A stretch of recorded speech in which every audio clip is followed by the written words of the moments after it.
What's going on, everyone? It's Erik from Full Mount MMA, and today I am joined by UFC lightweight contender Dan the Hangman Hooker. Dan, how are you? Very well. Thank you very much. Thanks for having me on. Of course, anytime. So, just jumping right into it. It's been about 3 months since, that fight of the year contender against Dustin Poirier. I know, we haven't seen you in the octagon, obviously. We haven't seen you do a ton of media since then, but you've been very busy. I've been seeing you, training, coaching. I even saw you refereeing a couple fights on Instagram. So we're, just generally, what have you been up to? How's the body feeling after that fight with Poirier? Yeah, so I'm back training full time at City Kickboxing. But yeah, if you don't know, I definitely run my own gym, and it's a gym full of fighters, so they tend to keep me pretty busy on local shows around of New Zealand. So yeah, I was just took a 5-hour drive to New Plymouth, which is a small town in the North Island of New Zealand. So we took a 5-hour drive down there because I had one of my guys on the card. And yeah, I got to jump in and help out and referee the fight show as well. So ref, coach, fighter, pretty much any aspect of the sport. And I love it, and I'm willing to get involved. Well, you're a busy man, and I know we just talked about this off camera. You just started your podcast. You released it, the first episode about 2 weeks ago by the time this goes out. Was this something that you've been wanting to do for a while? And I guess just sort of how did this all come to be, your podcast?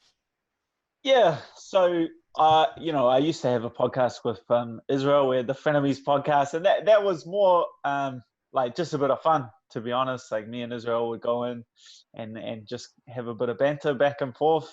And yeah, I've always thought about it. Like, people have always asked for another podcaster to bring it back. But what really triggered me to do it was that from our region, from like the Australasia region, the combat sports scene in New Zealand especially, there's just not, there's no one covering it, and there's no one like getting it out to the people. And if you don't know anything about New Zealand kickboxing, I believe it's some of the best kickboxing in the world.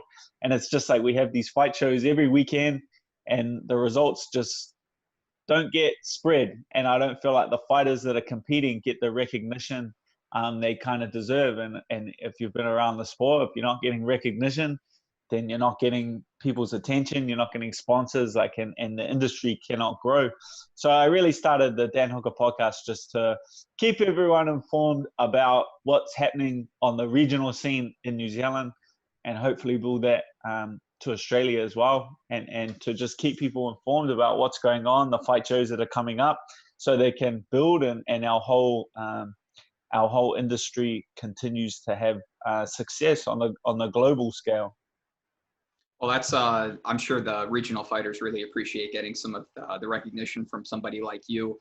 The podcast has like really good production value. You have like a studio and everything. Did you build this studio, or are you renting it somewhere? So I actually do it at the TAB. It's like a betting agency in New Zealand. I've had a long partnership with them over the years. So they let me come in, and they give me a producer, and they let me kind of use it. That's where I used to, do my picks and do the breakdowns of upcoming UFC cards. So I've always had a good relationship with them, and yeah, they've allowed me to use a professional studio, so I don't look low grade, and so it's all due to them, pretty much.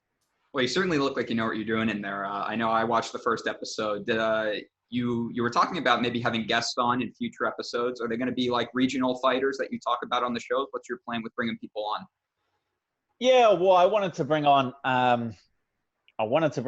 a couple of the boys that are fighting on the upcoming, Paulo Costa versus Israel card. Maybe Brad or Kai, but they got shipped off to Fight Island a little early, so we'll have to postpone that until they get back in about 4 weeks.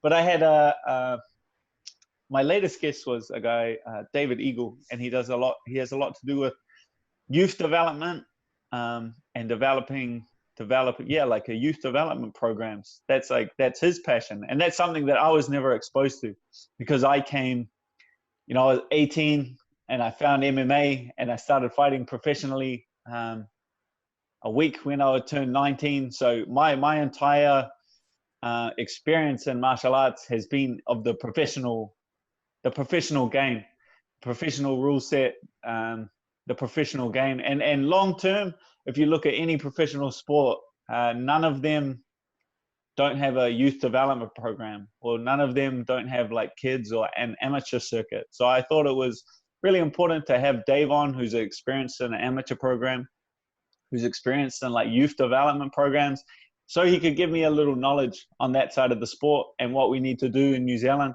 to continue to develop and grow the sport over here. Well, that's awesome. We're definitely going to link that in the description below, your channel, Dan Hooker Podcast, just starting out, brand new. And I wanted to talk a little bit about that UFC 253. Obviously, you have 3 teammates fighting on that card, correct? Adesanya, Yep. Kai Kara France, and Brad Riddell. And Shane Young. And Shane Young. And Shane Young. That's right. So 4. Are you going to be at the event cornering any of these fighters? Are they going to let you do that? Not with so when we get back to New Zealand, you have to go on a 2-week quarantine. So That's right. You get like holed up in a hotel with security guards and police keeping an eye on you. So I'm not looking forward to doing it to this one. And to be honest, I didn't have a big hand in the guys' camp this time. I had a few injuries, so I've only just got back into the gym, and they were locked down in a bubble of about 10 people. They were all living at the gym, and they all went through that kind of thing together. So yeah, unfortunately for me, due to injuries, I didn't get to help out my teammates the way I wanted to help out and be involved in their training camp. But from the outside looking in, it looks like they all had a really tough time and really enjoyed themselves. And it was a bit of a really looked like a bonding experience they all went through, living and training together at the gym. Yeah, it did look like a lot of fun. I saw Israel on SportsCenter talking about it. Moving into some current news that definitely, is going to involve you. So I don't know if I'm sure you saw this on Twitter, the Dustin Poirier versus Tony Ferguson. This was a fight that was supposed to, it seemed like it was going to happen. It seemed like everything was moving in the right direction. But Dustin Poirier announced that the fight is pretty much going to be off. Dana White said that it's dead. They're looking for another opponent for Tony Ferguson. What was your reaction to seeing that, Dustin and the UFC didn't come to an agreement? I know he did say it was about pay. I'm just curious, what was your reaction to that, proposed fight falling through? I don't know. I'm pretty sure he did the same thing when we fought. The UFC had approached me about the fight, and then it kind of went ice for a bit, and then I seen a post like he's back in Louisiana. So I think he just goes home, and it's just part of his. It's just what you have to do with the UFC. There's a bit of back and forth, and you really have to just stand your ground. It's kind of the business that we're in. And if the people want the fight, then a fight, the UFC seems to put it together. So I don't feel like that fight's dead. And I feel like that fight's still a possibility. And the reason why I say that is because the UFC haven't called me, obviously. Like the UFC haven't reached out to me, Sean Shelby. I'm only one call away, and I would be happy to accept that fight. And they haven't called. So that tells me that there's a possibility that fight still happens. Well, I was going to ask you about that because I know that a couple months ago you did seem excited at the possibility of fighting Tony Ferguson. So I guess, what are you looking for at this point then? I know you talked about maybe fighting Charles Oliveira, but it looks like he might be booked against Beneil Dariush. Are there any specific opponents in mind, or are you sort of just, keeping your options open, training, working hard right now? Yeah, that's like the funny position that I'm in. Like guys above me are all booked. Guys below me are booked or injured as well. So I'm in like a funny spot where I probably should wait and see how a couple of these fights play out. It's just being a fighter. It's not in your nature to kind of sit on the shelf and wait. If the UFC truly approached me about a fight and offered me a fight, that kind of sets off the spark in you and it gets you like reinvigorated. But I'm enjoying my training right now. I'm enjoying helping my fighters out. I'm enjoying helping my team at CKV. I'm good to be back with all of those guys. And yeah, I'm just enjoying my training and enjoying improving my game. Well, that's definitely good to hear. And, you've been very active these past 2 years anyway. 2 wars in 2020 between Paul Felder and now Dustin Poirier. I wanted to switch gears a little bit because I saw this on your social media, and I really wanted to get a little bit more from you about this.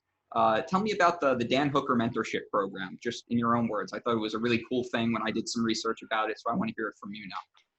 Yeah, so the Hangman Mentorship Program is something that I run here in New Zealand, and this will be the second one coming up. But pretty much I put a search out for applicants. People can apply. The first one would have been all over the world. Like I had guys come over from Australia, guys come from all over New Zealand, and we just have a trial day where I just put them through an absolute grind. I think we started about 7 a.m. It finished at 5 p.m.